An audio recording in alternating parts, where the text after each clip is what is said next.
Silakan duduk Bapak Ibu yang terkasih, Shalom. Satu-satunya cara kita hidup dengan rendah hati di hadapan Tuhan adalah dengan kita mau taat akan firman, akan seluruh kehendak Tuhan.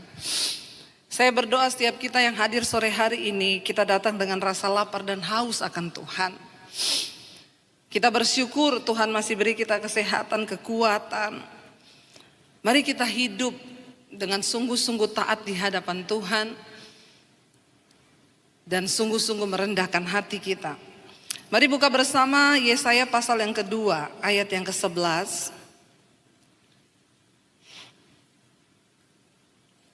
Yesaya pasal yang kedua, ayat yang ke-11, kita baca bersama 1, 2, 3. Manusia yang sombong akan direndahkan dan orang yang angkuh akan ditundukkan, dan hanya Tuhan sajalah yang maha tinggi pada hari itu.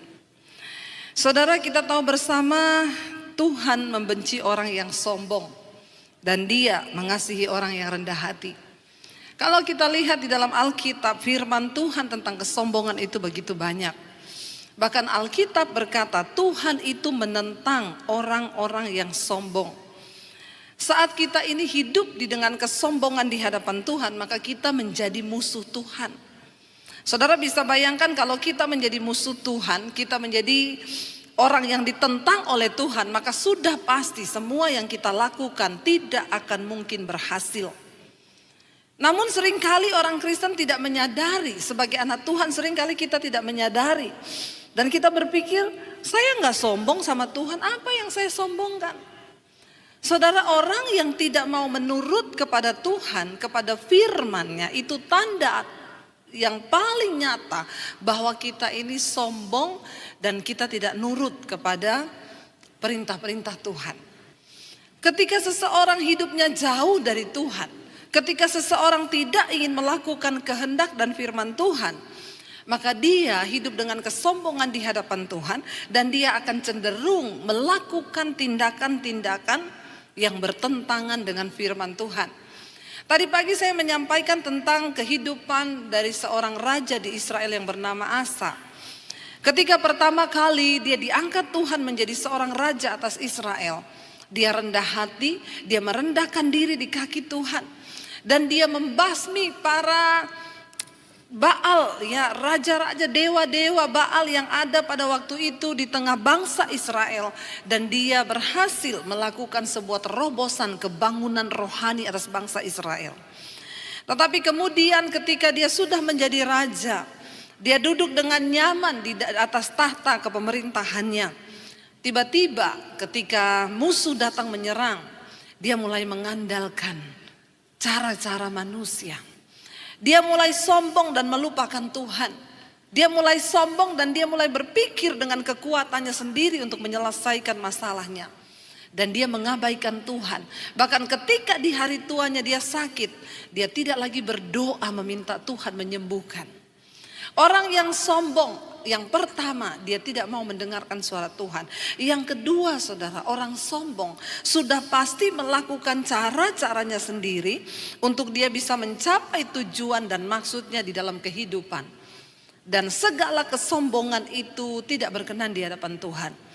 Saya nggak tahu hari ini saya berdoa di ibadah ketiga ini apa yang mau saya sampaikan. Tuhan taruh di hati saya untuk kita jangan sombong. Kalau sebagai umat Tuhan kita sombong, maka kita tidak akan mengalami berkat Tuhan. Demikian juga untuk sebuah gereja. Kita berdoa gereja di tempat ini menjadi gereja yang merendahkan hati di hadapan Tuhan. Tidak ada yang bisa kita sombongkan. Kalau sampai hari ini jemaat di tempat ini masih ada, bahkan Tuhan terus akan menambah-nambahkan jumlahnya. Itu bukan karena apa-apa, semua hanya karena kasih dan anugerah Tuhan atas tempat ini, saudara. Sungguh bukan karena kekuatan manusia. Kita sudah mengalami banyak pergolakan. Kita melihat, saya tuh meneteskan air mata ketika pertama kali ibadah di tempat ini dibuka. Jemaat yang hadir begitu luar biasa. Cuma satu yang ada di hati saya, Tuhan masih berkenan atas tempat ini, saudara. Tuhan masih berkenan atas gerejanya. Karena itu mari kita merendahkan diri. Semakin hari kita semakin merendahkan diri, bahkan dalam kehidupan kita. Mari kita merendahkan diri setiap saat di kaki Tuhan. Tadi pagi kita sudah belajar, saudara nanti bisa lihat di live streamingnya. Bagaimana akhirnya Asa dijatuhkan dari pemerintahannya. Karena yang tadinya dia rendah hati, tiba-tiba dia berubah menjadi sombong, saudara. Kita akan melihat, saudara, kalau kita menjadi sombong, ya maka apa yang akan terjadi dengan hidup kita? Saya percaya, saudara, dia Tuhan, ya Tuhan yang membenci kesombongan, dan karena itu ya kita ini harus sungguh-sungguh juga ya meminta kepada Tuhan, saudara, untuk kita bisa terhindar dari segala kesombongan. Ada satu kisah di dalam ya Alkitab dari seorang raja juga yang ada di Israel. Tapi raja ini jarang dibahas, saudara, karena memang ya dia tuh sombong dan dia memperoleh kemenangan karena kesombongannya. Mari kita lihat bersama. Kita buka di dalam 1 Raja-Raja pasal yang ke-16. Ya, 1 Raja-Raja pasal yang ke-16, kita akan lihat bersama, saudara, bagaimana ayat yang ke-8. Kita baca mulai dari ayat yang ke-8. 1 Raja-Raja pasal 16 ayat yang ke-8. Dalam tahun ke-26 zaman Asa, Raja Yehuda, Ela anak Baesa menjadi raja atas Israel di Tirsa. Saudara, Baesa ini ketika itu Israel sebuah kerajaan yang utuh, ya, yang sering disebut dengan kerajaan Israel ya bersatu, lalu pecah menjadi dua, yaitu kerajaan utara dan kerajaan selatan. Kerajaan ya utara itu di bawah Baesa rajanya, yaitu Israel di Yerusalem, dan selatan itu di Yehuda, Asa sebagai rajanya. Ya, dan Baesa ini memiliki anak, saudara, yang namanya ya Ela, anak Baesa. Dia menjadi raja atas Israel di Tirsa. Ia memerintah 2 tahun lamanya. Ayat yang ke-9 kita lihat di sini, yang akan kita bahas adalah seorang raja yang bernama Zimri. Jarang dibahas kisah raja ini, bahkan mungkin saudara baru dengar ada ya raja Israel namanya Zimri. Zimri pegawainya yang menjadi panglima atas setengah dari pasukan kereta mengadakan persepakatan melawan dia. Dia ini orang yang sombong. Dan karena dia sombong, dia jauh dari Tuhan, dia ingin mengokohkan dirinya sendiri. Dan kadang-kadang orang sombong itu bisa memperoleh apa yang dia mau. Karena dia gigih berjuang dengan kesombongannya.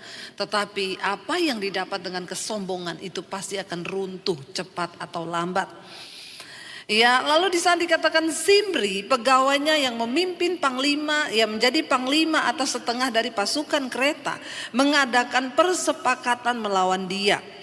Ketika ia minum-minum sampai mabuk di Tirsa, jadi ceritanya Raja Ela ini minum-minum sampai mabuk di Tirsa, di rumah Arza yang menjadi kepala istana di Tirsa, datanglah Zimri, lalu membunuh dia dalam tahun ke-27 zaman Asa, Raja Yehuda, dan ia menjadi raja menggantikan dia.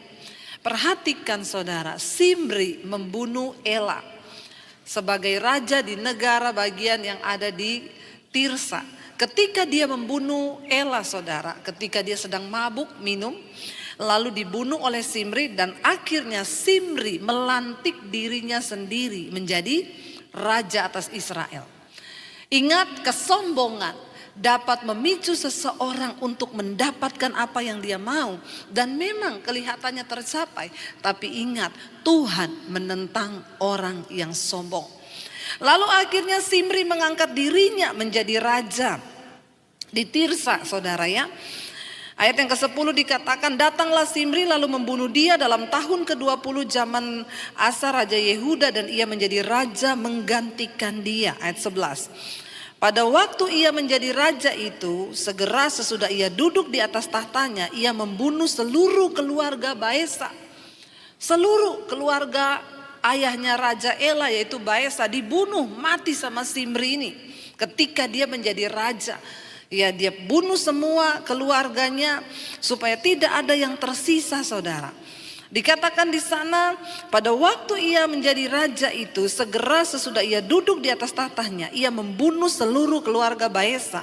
Tidak ada seorang pun laki-laki pun yang tersisa daripadanya yang ditinggalkannya hidup. Juga kaumnya dan teman-temannya semua dibunuh.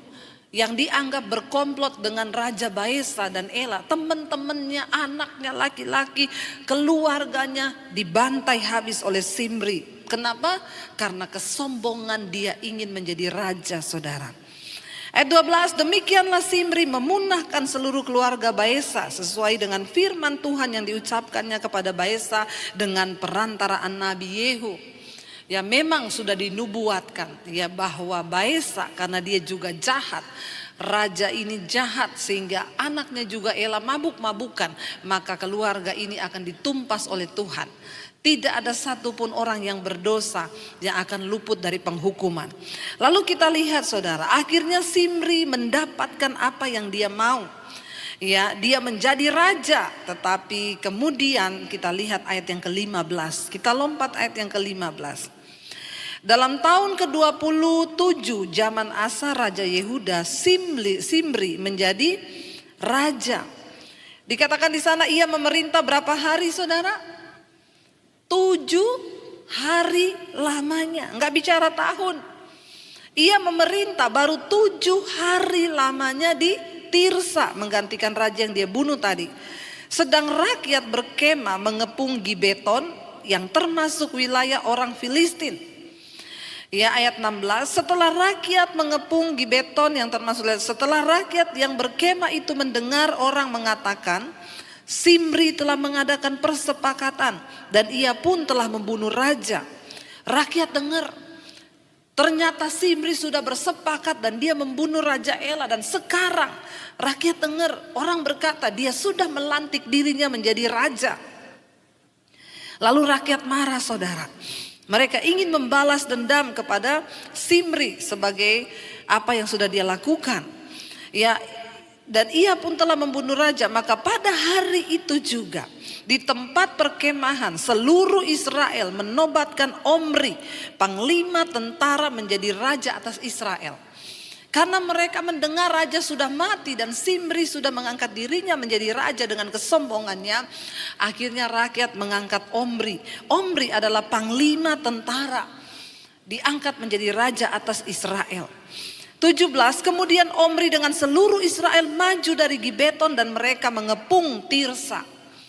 Ayat yang ke-18, segera sesudah Zimri melihat bahwa kota itu telah diserebut, masuklah ia ke dalam puri istana raja. Ia membakar istana raja itu sedang ia sendiri ada di dalamnya dan ia mati. Buah apa yang diterima Zimri dari dosa kesombongan yang sudah dia lakukan? Kesombongan dapat memicu seseorang untuk menghalalkan segala cara memperoleh apa yang dia mau di dalam hidupnya. Sehingga tidak tanggung-tanggung terjadilah pembunuhan. Hati-hati, saudara. Orang yang sombong itu diawali dengan apa? Dia tidak mau taat dan tunduk kepada firman Tuhan. Kadang kita bertanya, bagaimana caranya saya sombong, Bu? Waktu engkau tidak menurut kepada firman, itu benih-benih kesombongan sudah ada dalam hidup kita. Ketika kita mendengar firman, ampuni orang yang bersalah kepadamu, lalu kita berkata, enak aja, dia kan yang salah, kemasa saya harus mengampuni dia? Itu artinya kita sudah memiliki benih kesombongan itu. Kenapa akhirnya Kain membunuh Habel? Karena kesombongan. Dia melihat, kenapa persembahan saya tidak diterima, lalu kenapa ya persembahan Habel diterima? Kain akhirnya membunuh. Perhatikan, saudara. Orang yang hidup sombong itu cenderung ingin membunuh orang lain. Mungkin kita tidak memakai pisau membunuh orang, tapi dengan perkataan kita bisa membunuh kehidupan orang lain. Itu yang terjadi dengan Zimri. Dia membunuh Raja Ela, lalu dia mengambil tahtanya karena kesombongan menggerakkan dia untuk mendapatkan sesuatu yang dia mau. Apa yang terjadi? Saudara, apa yang kita tabur itu pasti akan kita tuai dalam hidup ini. Karena itu mari kita hati-hati bertindak. Ketika akhirnya Omri dilantik orang rakyat Israel menjadi raja, maka Simri ketakutan. Waktu dia mendengar pasukan Israel sudah menuju kepada istananya dan mengepung kota Tirsa, dia masuk ke dalam istananya, dia membakar seluruh istananya, dan dia bunuh diri bersama dengan keluarganya di dalam istana itu. Sesuatu yang diperoleh dari hasil kesombongan pasti akan membawa kebinasaan. Hari-hari ini banyak orang terpacu untuk ingin menjadi kaya. Ya, apalagi dengan adanya sosial media, kita melihat wah orang berlomba-lomba memamerkan kekayaan. Jangan pernah terpancing. Karena Tuhan mencari orang yang rendah hati. Kalau kita yang meninggikan diri, pasti jatuh. Tidak tunggu lama. Simri hanya memerintah sebagai raja 7 hari.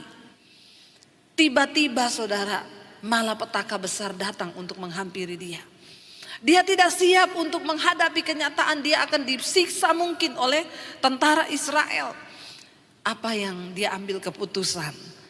Dia mengakhiri hidupnya dengan bunuh diri di istananya sendiri. Dia membakar seluruh istananya.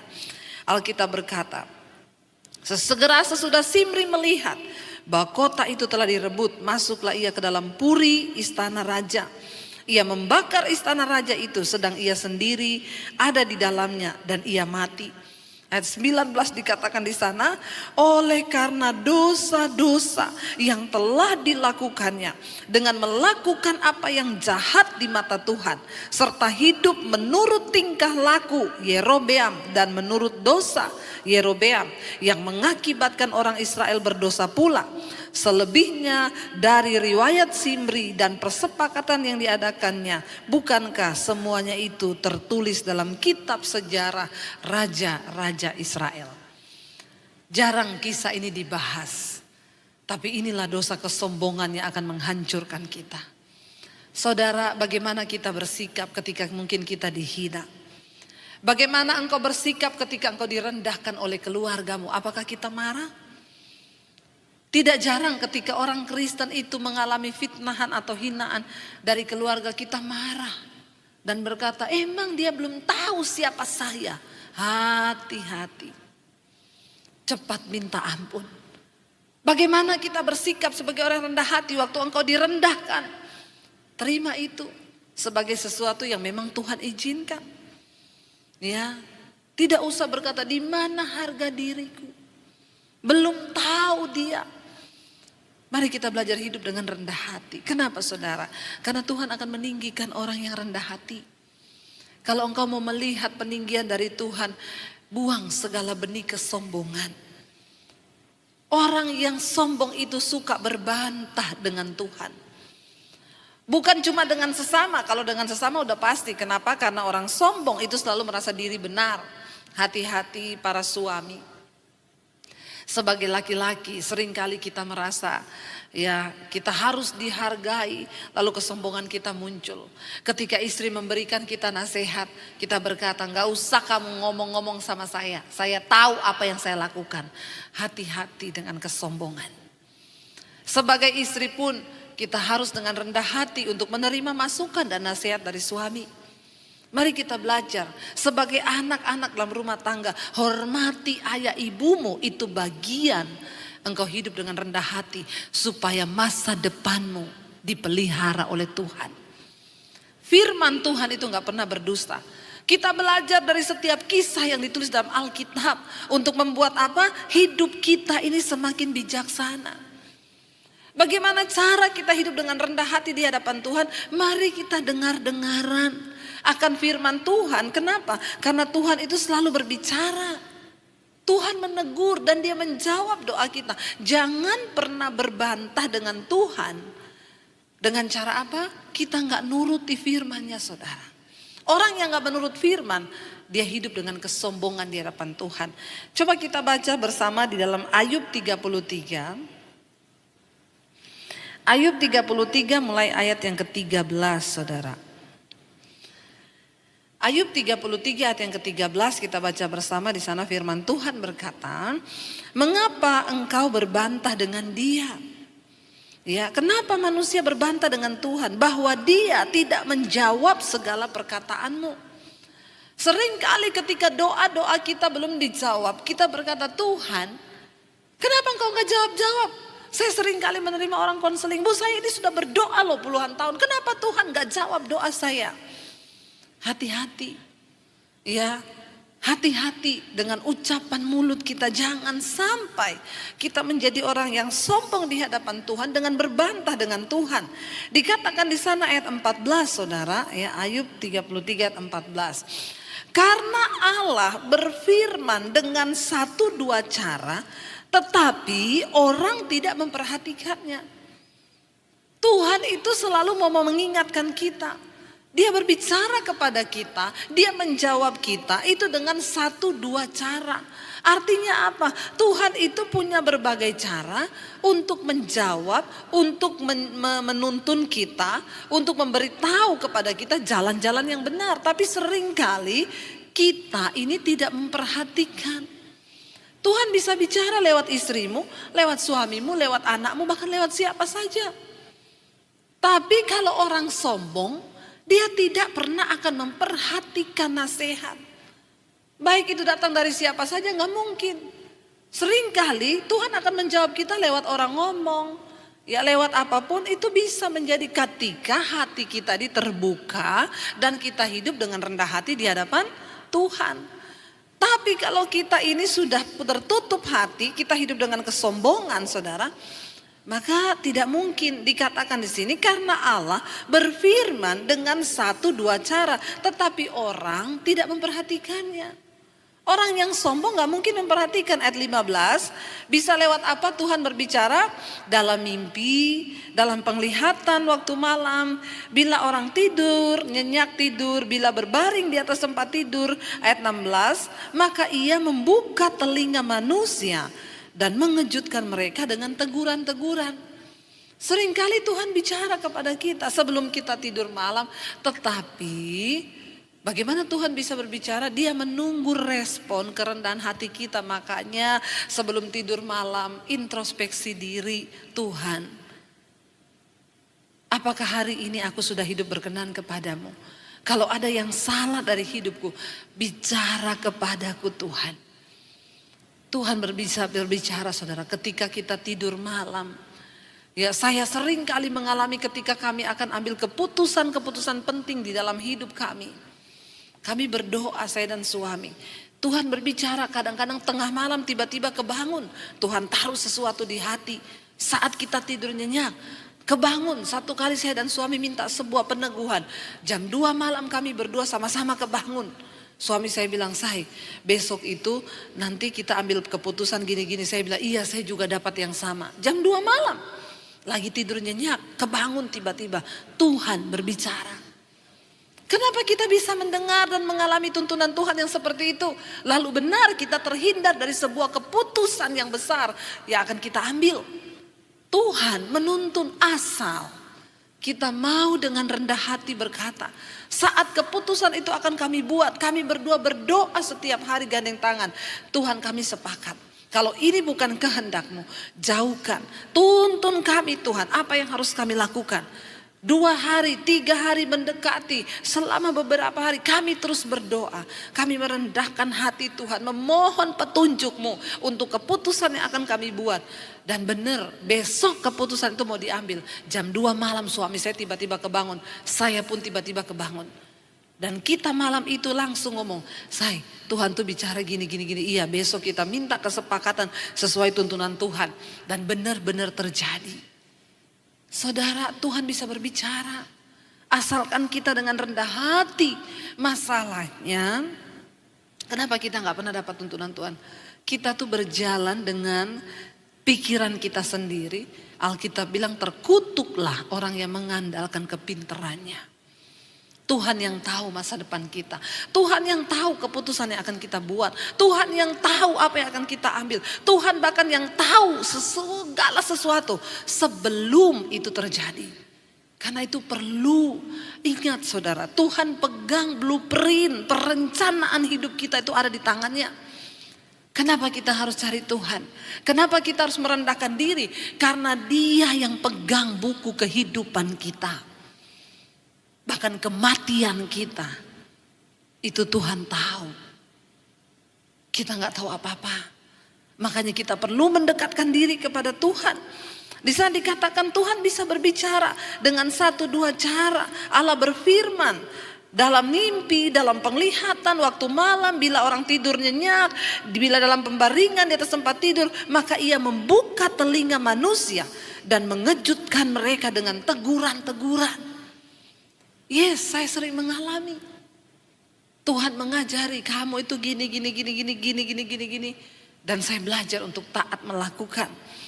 Bahkan ketika saya ditipu orang, uang saya di bawah 300 juta. Tiap hari saya marah sama suami. Kenapa? Kami bangun studio, uangnya di bawah 300 juta. Saya bilang sama suami, makanya kamu tuh pilih pemborong gak bener, harusnya gini. Lalu akhirnya kehilangan damai sejahtera. Sampai satu waktu, saya sudah merasa tidak nyaman ini. Roh Kudus sudah tidak nyaman. Tiap hari saya emosi mengingat itu. Karena 300 juta saudara, lumayan kan bisa buat beli kerupuk dimakan 1 RT. Tapi tiba-tiba satu malam saya bertanya, Tuhan, kenapa ini terjadi? Kenapa Engkau izinkan Tuhan? Ini uang untuk bangun studio kami, untuk bisa pelayanan di YouTube. Tiba-tiba Tuhan tuh bicara, lepaskan pengampunan. Kenapa aku izinkan engkau mengalami? Kamu kan sering konseling orang kalau datang, Bu saya ditipu orang berapa? 5M. Lupakan aja, uang gampang dicari tapi damai sejahtera itu susah didapat. Sekarang kamu mengalami, kamu bisa gak melakukan apa yang kamu katakan? Waduh berat saudara. Tuhan berat. Tapi Tuhan bilang gak ada pilihan, taat lakukan. Saya berdoa hari itu saya menangis. Ampuni saya Tuhan. Jagai hatiku Tuhan. Supaya aku bisa melepaskan pengampunan. Aku mau menjadi pelaku firman-Mu. Lalu Roh Kudus mulai tuntun. Sekarang kamu SMS orang itu. Kamu bilang bahwa kamu melepaskan pengampunan. Saya ambil HP. Saya SMS orangnya. Saya tadinya kepahitan sama kamu. Saya jengkel sama kamu. Saya marah sama kamu. Terkutuk kamu. Tapi hari ini Tuhan tegur saya lepaskan pengampunan buat kamu. Enggak sampai di situ, sudah mau selesai saya mau kirim, Roh Kudus ngomong tulis. Dan mulai hari ini saya tidak akan tagih uang itu. Saya bilang, kalau itu tunggu dulu Tuhan. Lumayan 300 juta. Roh Kudus ngomong tulis itu. Ngomong tulis sekarang. Dengan berat hati. Tapi saya mau merendahkan diri. Saya tulis dan mulai sekarang bergetar tangan saya. Dan mulai sekarang stop dulu. Tarik napas. Ada harga yang harus dibayar. Waktu kita mau merendahkan hati, mendengarkan suara Tuhan. Saya tulis dan mulai hari ini. Saya tidak akan tanya kamu pertanggungan jawab. Karena tiap hari saya mana pertanggungan jawab. Dia balas notanya belum kekumpul, banyak yang hilang. Saya balas besok saya tunggu. Besok seperti itu damai sejahtera hilang. Waduh semuanya saudara. Tapi akhirnya saya mau belajar taat. Saya bilang mulai sekarang saya tidak akan tanya lagi uang itu. Itu urusan kamu dengan Tuhan. Tapi satu nasihat saya, bertobat. Dah, besok pagi bangun iblis ngomong, tanya uangnya. Waduh daging itu saudara daging. Saya bilang enggak dalam nama Yesus. Enggak dalam nama Yesus. Akhirnya saya hapus aja kontaknya. Biar saya tidak terpengaruh untuk nanya-nanya. 1 minggu kemudian saya dapat berkat ada orang ngasih saya mobil. Mobil baru. Yang harusnya itu keluar dari uang saya sendiri. Tapi orang kasih. Berapa minggu kemudian ada orang memberkati untuk pembangunan studio kami. Apa yang tidak pernah kita pikirkan. Coba kalau saya marah-marah terus. Saya nggak mau dengar apa yang Tuhan ngomong. Kalau saya nggak taat, nggak merendahkan hati untuk melakukan firman Tuhan, saya berbantah dengan Tuhan. Saya bilang, nggak Tuhan, berat Tuhan, saya nggak mau, saya akan tagih terus. Karena ada teman saya yang ngomong, butuh jasa penagih nggak? Dia bilang, nggak dosa Bu, kita nagih utang nggak dosa. Sudah mau tergiur saya, tapi saya ingat Tuhan bilang, jangan. Setelah saya lepaskan pengampunan, berkat Tuhan mengalir, saudara. Tepuk tangan buat Tuhan. Saudara, jadilah orang yang rendah hati di hadapan Tuhan. Jangan suka berbantah dengan Tuhan. Lalu dikatakan di sana, saudara, ayat yang ke-17. Untuk apa Tuhan menegur kita? Untuk menghalangi manusia dari perbuatannya dan melenyapkan kesombongan orang. Tuhan itu menegur, firman Tuhan itu berbicara untuk apa? Untuk menghalangi manusia dari perbuatannya dan untuk dikatakan di sana melenyapkan kesombongan mereka. Kenapa tadi ya Raja Simri bisa membunuh seperti itu? Karena kesombongan menguasai dia sehingga perbuatannya akhirnya melakukan sesuatu yang tidak berkenan. Tekan setiap kesombonganmu. Juga buat bapak-bapak. Seringkali bapak-bapak itu dipimpin logika. Kesombongannya terlalu tinggi. Dalam bisnis engkau membuat perhitungan dan engkau pikir ini sudah benar. Ini perhitungan saya. Diberkatilah orang yang merendahkan hatinya di hadapan Tuhan. Diberkatilah orang yang rendah hati. Tetapi terkutuk orang yang tinggi hati. Untuk melenyapkan kesombongan orang, ayat 18, untuk menahan nyawanya daripada liang kubur dan hidupnya daripada maut oleh lembing. Dengan penderitaan ia ditegur di tempat tidurnya dan berkobar terus menerus bentrokan dalam tulang-tulangnya.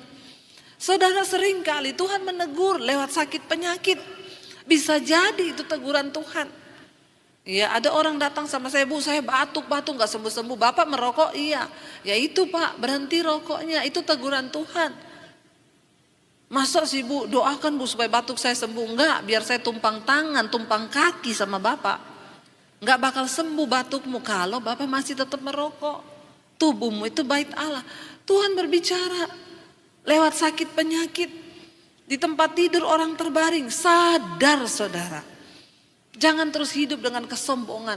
Orang-orang yang gak mau terima kebenaran dikatakan jangan merokok. Jawabannya apa? Saya ini kalau merokok malah mati loh Bu. Ada orang Kristen yang seperti itu. Kalau engkau mau lihat Tuhan pelihara hidupmu hari-hari ini, mari taat kepada firman-Nya. Mari tundukkan hati kita kepada Tuhan. Kita lihat 1 Samuel pasal yang kedua ayat yang ke-10. 1 Samuel pasal yang kedua ayat yang ke-10, firman Tuhan berkata di sana, orang yang berbantah dengan Tuhan akan dihancurkan. Atas mereka ia mengguntur dari langit. Tuhan mengadili bumi sampai ke ujung-ujungnya. Ia memberi kekuatan kepada raja yang diangkatnya dan meninggikan tanduk kekuatan orang yang diurapinya. Daripada kita jadi orang yang melawan Tuhan dan dilawan Tuhan, berbantah dengan Tuhan, lebih baik kita menjadi orang yang diurapi dan diangkat tinggi oleh Tuhan. Orang yang rendah hati akan diangkat tinggi Tuhan, saudara. Karena itu saya berdoa, biarlah segala kesombongan kita dihancurkan Tuhan. Ya, kita baca satu ayat lagi, Yesaya 45, sambil saya undang para imam musik maju ke depan.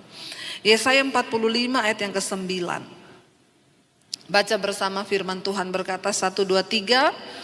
Celakalah orang yang berbantah dengan pembentuknya. Dia tidak lain dari beling periuk saja.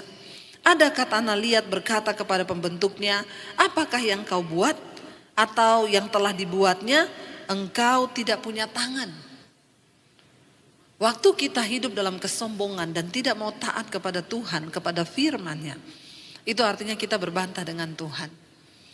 Firman ini berkata, celaka orang yang berbantah dengan pembentuknya. Kita ini hanya tanah liat. Kita ini hanya hembusan nafas. Sekali Tuhan bilang napas kita berhenti hari ini, berhenti saudara. Kenapa Tuhan masih beri kita kesempatan hidup? Supaya kita punya waktu untuk bertobat. Supaya kita bisa belajar hidup rendah hati di hadapan Tuhan. Supaya kita banyak introspeksi diri hari-hari ini. Ingat, kita ini hanya tanah liat. Celakalah orang yang berbantah dengan pembentuknya. Dia tidak lain dari beling periuk saja. Di mana ada periuk yang membantah pembuatnya dan berkata, kamu bikin apa saya? Biar kita berkata, Tuhan, kami ini hanya bejana. Engkau penjunannya. Kami mau taat kepadamu. Kami mau merendahkan diri di hadapan-Mu Tuhan. Waktu kita merendahkan diri, percayalah saudara, ketika engkau angkat tangan, maka Tuhan akan turun tangan atas hidupmu. Dia tidak pernah menahan kebaikannya terhadap orang-orang yang hidup takut akan Dia. Mari kita bangkit berdiri bersama. Terima kasih Tuhan.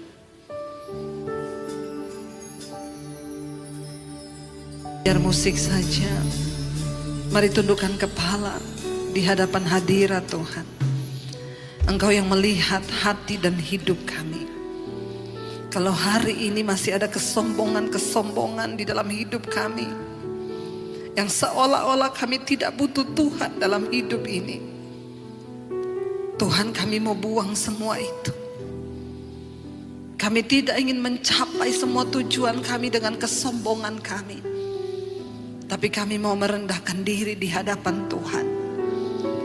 Sebagai suami, ajar kami untuk bergantung penuh kepada Tuhan. Mengandalkan Tuhan, membutuhkan hikmat-Mu dalam segala jalan kami. Demikian juga istri dan anak-anak. Tuntun rumah tangga kami Tuhan. Bawa hidup kami untuk melakukan yang Tuhan mau. Kami rendahkan diri, rendahkan hati hari ini.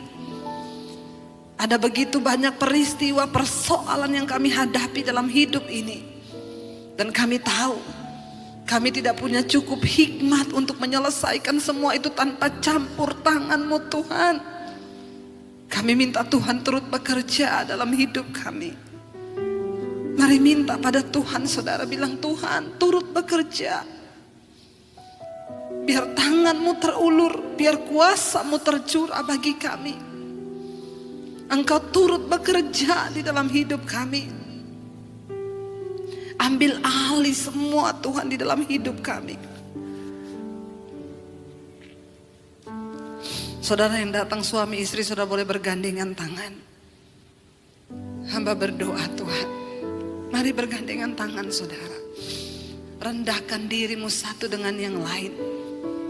Suami istri, ketika engkau hidup saling merendahkan hati, tunduk pada Tuhan, maka berkat-berkat Tuhan tercurah atas rumah tanggamu, atas anak-anakmu. Katakan, Tuhan, kami bersatu hati membawa rumah tangga kami, membawa bahtera kehidupan pernikahan kami dalam tangan Tuhan. Bentuk kami seperti yang Tuhan mau. Bentuk hidup kami Bapa. Kami butuh Tuhan dalam hidup kami. Kami butuh Tuhan bagi anak-anak kami. Karena kami tidak punya cukup kekuatan untuk menuntun anak-anak kami ke dalam jalan-Mu, kecuali hanya karena kuasa Tuhan. Kami berdoa untuk setiap anak-anak kami. Mereka yang remaja, bahkan sudah berkeluarga, kami serahkan mereka ke dalam tangan Tuhan. Pimpin hidup keluarga kami, anak cucu kami, sesuai dengan janji firman-Mu. Anak cucu orang benar tidak akan pernah ditinggalkan. Kami pegang janji itu Tuhan. Kami pegang setiap firman-Mu. Dan kami mau belajar percaya dan melakukan itu. Sekali lagi angkat tanganmu, katakan, Engkau penjunan Tuhan.